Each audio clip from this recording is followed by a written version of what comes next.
Hi everyone, welcome back to my channel. I'm Tiffany Benson, one part of Team Benson, and today we're starting a new series. It's going to be every Friday, which is all about herbal medicine. So growing it, cooking with it, benefits of it, everything you need to know. Make sure you guys are here every Friday so that you can get your Friday dose of herbal medicine.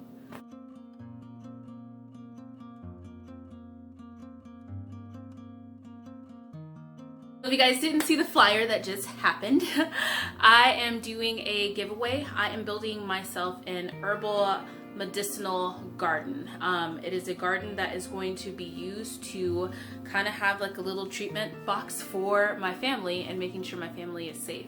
I will be giving away for my giveaway since I'm very passionate about this topic, guys. It's something that I feel like every family should know, especially the people that are the chefs of the family, because as the chef of the family, you are the doctor of the house. You're the person that's in control of how things are getting treated and how people's bodies are reacting and how healthy your family is. So I feel like there is information, but it's not information that's widely spoke about because of course nobody wants to get sued. But it does take more people saying, this is what I know about a topic, this is where you can go to research that topic, and this is how it can help you. So that the more knowledge everybody has, the more power everybody has, because knowledge is power. So that's why every Friday I'm going to be doing this. And if you guys saw the flyer, you'll know that I'm giving away seeds from my medicinal herb garden. So I'm gathering seeds over the next next month, because we're hoping to hit our 2.5k subscribers by the end of this month. So I'll be gathering all of those seeds together, and then I will be picking a couple of winners depending on the amount of seeds that I have left over from me planting my garden. I'm going to pick a number of winners, and then we will do a giveaway. So anywhere between 2 to 3 winners, I'm thinking I'll have enough seeds for. So let's jump into it. Today we are talking ginger. So before I start talking about ginger, I do want to say that I am not your doctor. I am giving you the information and I'm giving you the tools that you need in order to learn more about the medicinal herbs and medicinal flowers and medicinal medicine. If you guys are on medications already, that is like a daily medication, especially heart medications, different things like that, make sure you do consult your doctor before taking any herbal medications, because they could counteract with the medication that you're already on. I want to point out 3 books that I use religiously when it comes to deciding what I'm going to be using for what. I'm not sponsored by any of these books. I will put an Amazon link down below. It is an Amazon affiliate link, but these are books that I have and I consult every time I need something. So I have the Herbal Antivirus, I have the Herbal Antibiotic, and I have Medicinal Herbs. So I will put links down to these books down below so that you can look at them and be able to have them in your bank. Okay, so now that that's all said, let's talk ginger. So why should ginger be something that you always have in your house? And if you don't have fresh ginger in your house, or you can't go to a store to get it, I will show you how to preserve it. So it's something that every time I run out of ginger, I buy a whole lot of it and then I preserve it and keep it, and that way I always have ginger in my house.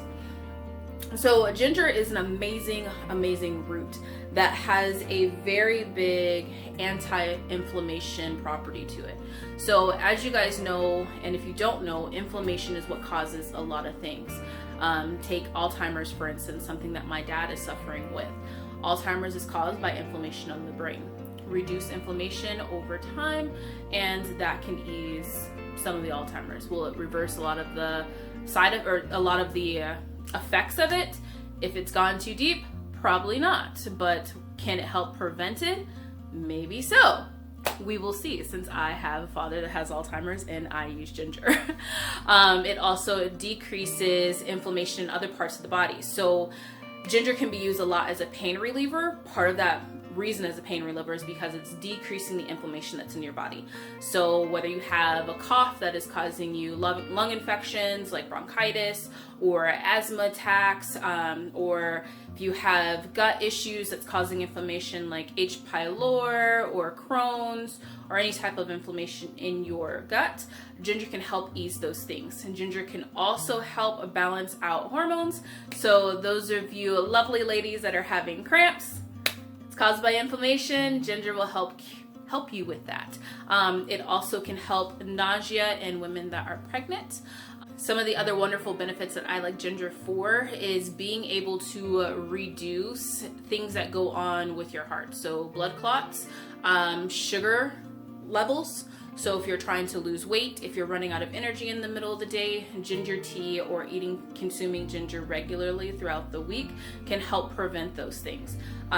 Two of the major things that ginger is used for that's like widely known is weight loss and being able to have nice, beautiful skin, because it helps get rid of those free radicals in your body that can promote aging and promote skin damage in your body by the sun or just free radicals that are coming from the environment. With that said, it also is a one powerful little cancer fighter. Am I gonna say it prevents cancer? No, I'm not gonna say that, but am I gonna say you can use it to prevent cancer? Yes, I am, because it has a lot of properties that can help with the prevention of cancer, or if you're on a cancer treatment, it has a lot of properties that can help ease the side effects of that cancer treatment. If you guys have some of the books, a lot of that information is in the books and it can help you through it. Once again though, if you are taking something just regularly, a medication regularly, always make sure that you are consulting your doctor.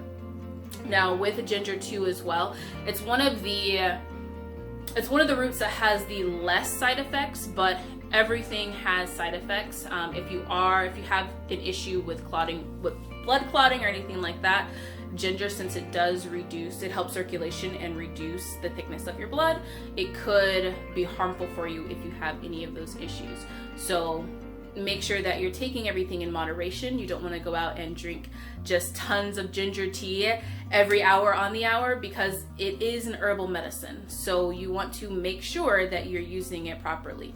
One of the things that everybody always asks me is, what's for dinner? And I always say, I don't know. I haven't heard anybody cough, sneeze, or pass gas yet. So once I see all that, then I'll know what's for dinner. I introduce ginger into our diet at least once or twice a week, depending on how everybody's kind of feeling in the house.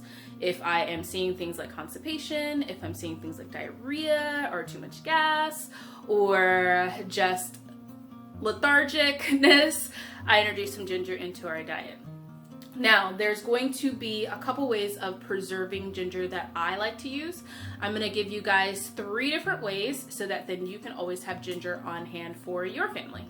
Okay, one of the easiest ways to preserve your ginger is first let's talk about picking the right ginger. So if you're not growing ginger at your home, you want to make sure that when you pick your ginger, it doesn't have a lot of bad spots on it, and also that it's firm to the touch. You don't want ginger that is soft, and you don't want ginger that has a bunch of bruising.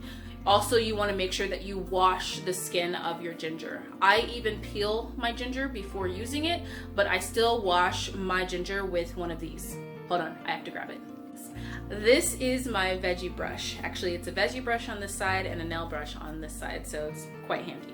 But you want to invest in one of these. I got this one from Target at their dollar spot when they had all their gardening stuff out. But you can get a veggie brush anywhere, because it'll help when you're washing your vegetables, especially your root vegetables, to get anything off of it. So you want to wash and scrub your vegetable, just because, especially for things that grow in the ground, they really absorb anything that is in the ground. So to make sure that it's completely clean of anything that's down there, make sure you wash and scrub your vegetables. So moving on to preserving it. One of my favorite ways to preserve my ginger is in vodka. I'm using Paul vodka. You can use any 40% vodka that works. But you're basically going to make a tincture while preserving the ginger too as well. one of the reasons why I use vodka is that vodka doesn't really have a taste to it, and it'll burn off a lot easier too when I'm cooking with it, because you will be able to cook with the ginger, but you'll also have a tincture too as well.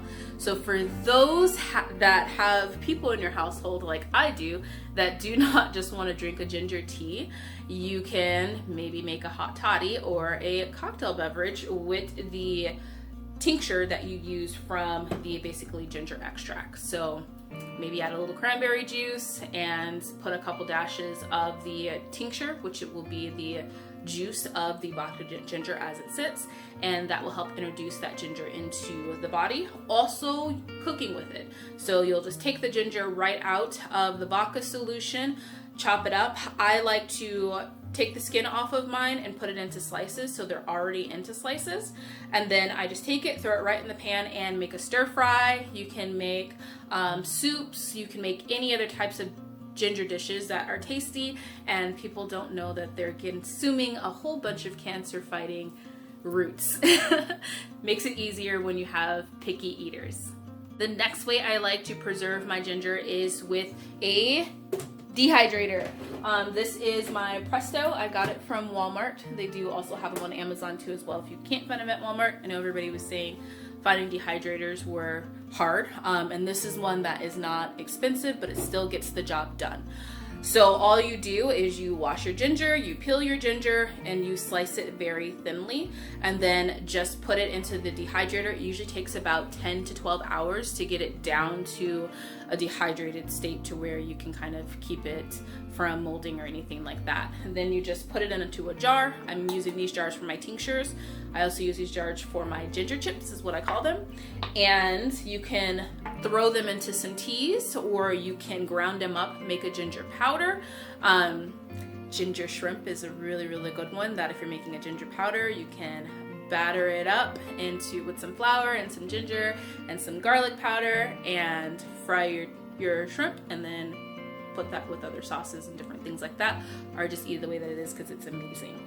So that's one easy way to preserve your ginger, is just by having your ginger chips. And you can use anything like a coffee grinder or a blender in order to make it into a powder if you need ginger powder, or if you just want ginger powder and not ginger chips. The other thing that I want to point out that you can use with your ginger chips are just some little silicone gel little absorbers, so that can help keep everything nice and dry too as well. I also get these off of Amazon. The last way I want to talk about preserving your ginger is by making a ginger paste. Now, sometimes I do this the hard way by putting it into a garlic press and just pressing it out into a nice little paste, but you can also put it into a blender. So you want to wash it, peel it, and then throw it into a blender and blend it, and blend it and blend it and blend it. Maybe add a little bit of water just so it turns into a paste, but just keep blending it until it turns into something that's a nice consistency. And then you can easily put it in, forgot to take these out, guys, little silicone ice trays, and then just pop them into the freezer. Freezing is one of the most easiest ways I feel to preserve something, and if you have the freezer space, which these don't take up a lot of room, you just put them in here and then freeze them, and then you just pop out the little cubes. The nice part about it is that when you're making a meal, you just grab a little cube, throw it into the pot, and it just melts and cooks on its own. So you can put it in soups, stews, stir fries. Stir fry will be something that you guys will see me cook a lot on this channel, especially during flu and cold season, because this is how I hide the ginger. So I hope you guys found this really useful. Ginger is something that I'm very passionate about using in my cooking, and also being able to help you guys be prepared medicine wise, and about growing your own medicine and making your food medicine is something that I'm very passionate about too as well. I feel that just like regular medications that you take every single day, the slow usage of it is what helps maintain your body, which is with those medications. You can do the same thing with your food. By adding different things into your food, you can maintain your sugar levels, you can maintain your blood pressure levels, you can maintain the inflammation that's in your body, all those different things, just by fixing your body what it needs. So start paying attention to your body, start paying attention to your family's bodies, and cook based off of what the needs for your families are. So I'll put all the books down in the description for you guys, even the things that I use, like the silicone gels and anything like that, I'll put down in the description for you guys. And if you guys have any questions, or if you guys have any other ways that you like preserving or you like using ginger, just make sure you drop it down in the comments so that everybody else can have that information shared with them. But until next time, make sure you guys are growing yourselves a garden, because even a small space can provide you with tons of food. Bye guys.